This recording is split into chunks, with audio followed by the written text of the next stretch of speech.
ರಾಜ್ಯದ ರೈತ ಬಾಂಧವರಿಗೆ ನಮಸ್ಕಾರ. ರೈತ ಸಮುದಾಯಕ್ಕೆ ಇವತ್ತಿನ ಈ ಒಂದು ವಿಡಿಯೋದಲ್ಲಿ ಪ್ರಮುಖವಾದ ಸುದ್ದಿ ಸಿಗಲಿದೆ. ಬರ ಪೀಡಿತ ತಾಲೂಕುಗಳ ರೈತರು ಫ್ರೂಟ್ ಐಡಿಯಲ್ಲಿ ಕಡ್ಡಾಯವಾಗಿ ನಮೂದಿತ ಮಾಡಿಕೊಳ್ಳಬೇಕು ಎಂದು ಕೃಷಿ ಮತ್ತು ಕಂದಾಯ ಇಲಾಖೆ ಅಧಿಕಾರಿಗಳು ತಿಳಿಸುತ್ತಿದ್ದಾರೆ.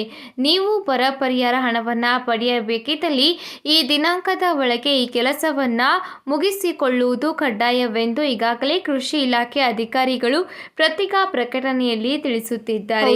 ಕರ್ನಾಟಕದ ವಿವಿಧ ಜಿಲ್ಲೆಗಳಲ್ಲಿ ಬರ ಪರಿಸ್ಥಿತಿ ಉಂಟಾಗಿದ್ದು, ಸರ್ಕಾರ ರೈತರಿಗೆ ಬರ ಪರಿಹಾರವಾಗಿ ತುರ್ತು ಪರಿಹಾರವಾಗಿ 2,000 ರೂಪಾಯಿ ಹಣವನ್ನು ಘೋಷಣೆ ಮಾಡಿದೆ. ಆದರೆ ರೈತರು ಇದೀಗ ಆ ಒಂದು ಹಣವನ್ನು ಪಡೆಯಲು ಫ್ರೂಟ್ ಐಡಿಯನ್ನು ಪಡೆಯುವುದು ಕಡ್ಡಾಯವಾಗಿದೆ. ಅಂದಲ್ಲಿ ನೀವು ನಿಮ್ಮ ಹತ್ತಿರದಲ್ಲಿರುವ ರೈತ ಸಂಪರ್ಕ ಕೇಂದ್ರ ಅಥವಾ ಕೃಷಿ ಇಲಾಖೆ ಕಚೇರಿ, ಇದರ ಜೊತೆಗೆ ತೋಟಗಾರಿಕಾ ಇಲಾಖೆಯ ಕಚೇರಿಗೆ ಭೇಟಿಯನ್ನು ನೀಡಿ ಪ್ರಮುಖವಾದ ದಾಖಲಾತಿಯೊಂದಿಗೆ ಫ್ರೂಟ್ ಐಡಿಯಲ್ಲಿ ನೋಂದಣಿಯನ್ನು ಮಾಡಿಕೊಳ್ಳಬೇಕಾಗುತ್ತದೆ. ಅಂದರೆ ಫ್ರೂಟ್ ತಂತ್ರಾಂಶದಲ್ಲಿ ನೋಂದಣಿಯನ್ನು ಮಾಡಿಕೊಂಡ ನಂತರ ನಿಮಗೆ ಗುರುತಿನ ಒಂದು ಸಂಖ್ಯೆಯನ್ನು ನೀಡಲಾಗುತ್ತದೆ. ಆ ಒಂದು ಗುರುತಿನ ಸಂಖ್ಯೆಯ ಆಧಾರದ ಮೇಲೆ ನಿಮಗೆ ಪರಿಹಾರ ಹಣವನ್ನು ನೀಡಲಾಗುತ್ತದೆ. ಈಗಾಗಲೇ ನೋಂದಣಿ ಮಾಡಿಕೊಂಡಿರುವ ರೈತರು ನಿಮಗೆ ಸೀಮಿತವಾಗಿರುವ ಜಮೀನಿನ ಸರ್ವೆ ನಂಬರ್ಗಳನ್ನು ಅದಕ್ಕೆ ಜೋಡಣೆಯನ್ನು ಮಾಡಿಕೊಂಡು ಅಪ್ಡೇಟನ್ನು ಮಾಡಿಕೊಳ್ಳಬೇಕು ಎಂದು ಸರ್ಕಾರ ಮಾಹಿತಿಯನ್ನು ನೀಡಿದೆ. ಇದರ ಆಧಾರದ ಮೇಲೆ ನಿಮಗೆ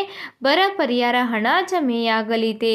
ಈಗಾಗಲೇ ಬರ ಘೋಷಣೆಯಾದ ತಾಲೂಕುಗಳಲ್ಲಿ ಫ್ರೂಟ್ ಮೂಲಕ ರೈತರ ನೋಂದಣಿ 95% ಮಾಡಬೇಕಾಗಿದೆ ಎಂದು ಕಂದಾಯ ಇಲಾಖೆಯ ಪ್ರಧಾನ ಕಾರ್ಯದರ್ಶಿಯವರು ತಿಳಿಸಿದ್ದಾರೆ. ಹೌದು, ಯಾವ ರೈತರು ಫ್ರೂಟ್ ತಂತ್ರಾಂಶದಲ್ಲಿ ನೋಂದಣಿಯಾಗಿದ್ದಾರೆ ಅಂತಹ ರೈತರಿಗೆ ಮಾತ್ರ ಕಂದಾಯ ಇಲಾಖೆಯಿಂದ ಬರ ಪರಿಹಾರ ನೇರವಾಗಿ ಡಿಬಿಟಿ ಮುಖಾಂತರ ನಿಮ್ಮ ಖಾತೆಗೆ ಜಮೆಯಾಗಲಿದೆ. ಇದು ಬರ ಪರಿಹಾರಕ್ಕೆ ಮಾತ್ರವಲ್ಲ, ಬೆಳೆ ವಿಮೆ, ಇದರ ಜೊತೆಗೆ ಕನಿಷ್ಠ ಬೆಂಬಲ ಬೆಲೆ ಹಾಗೆ ಸರ್ಕಾರದ ವಿವಿಧ ಒಂದು ಸಹಾಯಧನವನ್ನು ನೀಡಲು ಕೂಡ ಇದು ತುಂಬಾನೇ ಮುಖ್ಯವಾಗಿದೆ. ಹೌದು, ಪ್ರತಿಯೊಬ್ಬ ರೈತರು ಕೂಡ ಗುರುತಿನ ಸಂಖ್ಯೆಯನ್ನು ಹೊಂದಿರಬೇಕಾಗುತ್ತದೆ. ರಾಜ್ಯದಲ್ಲಿ ಸಣ್ಣ ಮತ್ತು ಅತಿ ಸಣ್ಣ ರೈತರು ಎಂದು ಗುರುತನ್ನ ಮಾಡಲು, ಇದರ ಜೊತೆಗೆ ಸರ್ಕಾರದ ವಿವಿಧ ಒಂದು ಯೋಜನೆಯ ಲಾಭವನ್ನು ರೈತರಿಗೆ ನೇರವಾಗಿ ನೀಡಲು ಇದು ಅನುಕೂಲವಾಗಲಿದೆ. ರೈತರು ಫ್ರೂಟ್ ತಂತ್ರಾಂಶದಲ್ಲಿ ಒಂದೇ ಬಾರಿ ನೋಂದಣಿಯಾದಲ್ಲಿ ಸರ್ಕಾರವೇ ರೈತರ ಒಂದು ಮಾಹಿತಿಯನ್ನು ಪಡೆದುಕೊಂಡು